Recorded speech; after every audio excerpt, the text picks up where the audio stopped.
तेजस्वी यादव को coordination committee नेता न चुना गया है। इसके पहले जो एनडीए की बैठक हुई थी पार्लियामेंट चुनाव के पहले, उस समय भी किसी को बनाया गया था कोऑर्डिनेटर, और कोऑर्डिनेशन में उसको प्रधानमंत्री का चेहरा न बनाया गया था।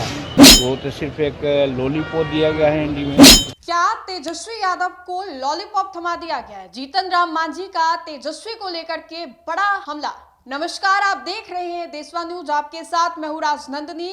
बिहार विधानसभा चुनाव से पहले महागठबंधन की 2 दिनों पहले एक बेहद खास और अहम बैठक होती है। इस बैठक में कहीं ना कहीं ये कहा जा रहा था कि सीएम फेस को लेकर के जो संशय बना हुआ है वो मिट जाएगा, तय हो जाएगा कि सीएम फेस कौन होंगे। लेकिन जीतन राम मांझी का एक बड़ा बयान सामने आया है और जीतन राम मांझी ने तेजस्वी यादव को ललकार दिया है। कह दिया है जीतन राम मांझी ने कि तेजस्वी को कोई भी महागठबंधन में सीएम फेस एक्सेप्ट नहीं करेगा, नहीं स्वीकारेगा।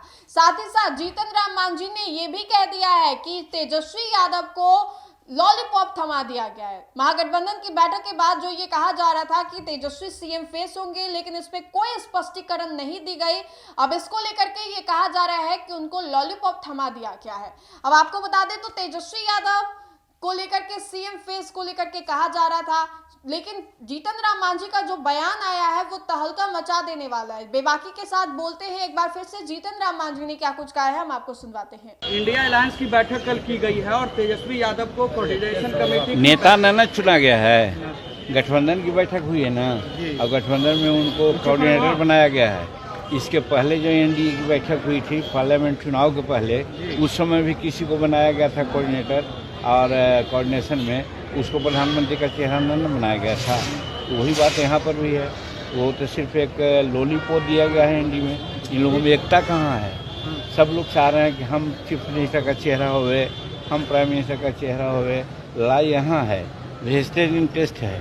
और हम लोग का एनडीए में सत्ता की लड़ाई नहीं है, कुर्सी की लड़ाई नहीं है, विकास की लड़ाई है कि हम कैसे विकास ज़्यादा से ज़्यादा करें।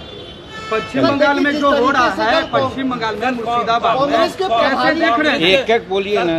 कांग्रेस के प्रभारी जो है बिहार के, कल उनसे लाख पूछते रह गए कि तेजस्वी जी क्या मुख्यमंत्री का चेहरा होंगे, लेकिन उन्होंने साफ करने से इनकार कर दिया। पहली बुझा हुआ ही नहीं है तो उससे सहमति बनी ही नहीं है, कैसे बनेंगे लोग? और हम समझते हैं कि 1000 थाली पुलाव बनाते रहे लोग, एनडी में इनको नेता मानेंगे लोग नहीं, ऐसा हमको विश्वास है। पश्चिम बंगाल में जो हुआ है सर, कैसे देख रहे हैं? पश्चिम बंगाल में वहाँ के राज्य सरकार का फेलुअर है। लॉ एंड ऑर्डर राज्य सरकार की होती है। उनके बॉर्डर से अगर कोई पार करता है तो उसको देखना चाहिए, और कहीं कोई घटना घटी तो उस पर त्वरित एक्शन लेना चाहिए। वो न करके जो वहाँ गड़बड़ कर रहे हैं, मिसक्रिएंट हैं, उन्हीं के वहाँ का जो ममता बनर्जी जी हैं उनका साथ दे रहे हैं। तो वैसी परिस्थिति में ये भारतीय संविधान के संघात्मक मूल पर एक तरह से सवाल उठ गया है।